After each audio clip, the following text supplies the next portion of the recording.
হাতে টাইম নাই কেলা, ঘরে দুর্গা পূজাটা সারিদি করি, পরের ঠিকার পূজায় বাইরে হতে হবে। ঠান্ডা কেলা কি সিনাদি কে দেখছে কেলা, দুর্গা পূজা করছে ঘর যায় দেখা যাবে। দুর্গা পূজা করছে ঠিকই বলেছো, ঠিকই আছে কেলা। পূজা করবে কারণ পুরা ভোগ খাও, যাই করে ঠাকুরের পেছনটা বসে দিই।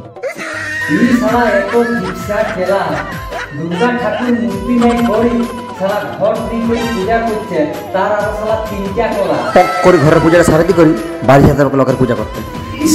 পূজায় তো বসে যাওয়া হলো, পূজার তো কোনো সরঞ্জাম নাই। আচ্ছা যাই হোক, এই যা কিছু আছে এই জাতি করে পূজা সারিয়ে দিতে হবে। মা যা কিছু জোগাড় করছি এটাতেই তুমি সন্তুষ্ট হও। পয়সা আছে অভাব, মোটামুটি গিরিদি করে কাজ চালিয়ে যাও, ধূপকাঠি বদলে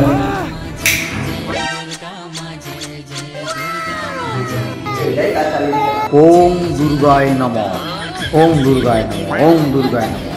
লেও মা, এই কাজে তুমি সন্তুষ্ট হয়ে যাও। আবার নিজে সন্তুষ্ট হও।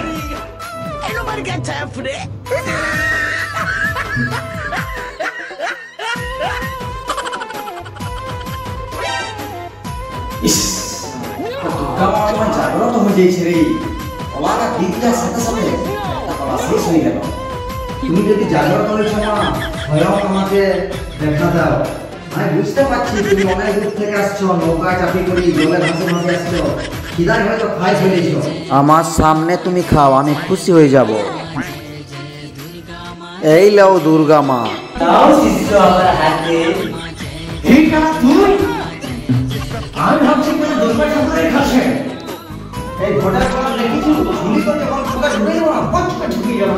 ঠাকুরের কলা খাওয়া হেরি যাবে। কোথায় হাম করে আছিস? কেলা দিলি তো পূজাটা ভষ্ট করে। যা রে যা, পালেই গেলি, কলার সাথে সাথে ঘরটাও তোমাদের ঢুকিয়ে দিতি, কলা খাওয়া হয়ে গেলি।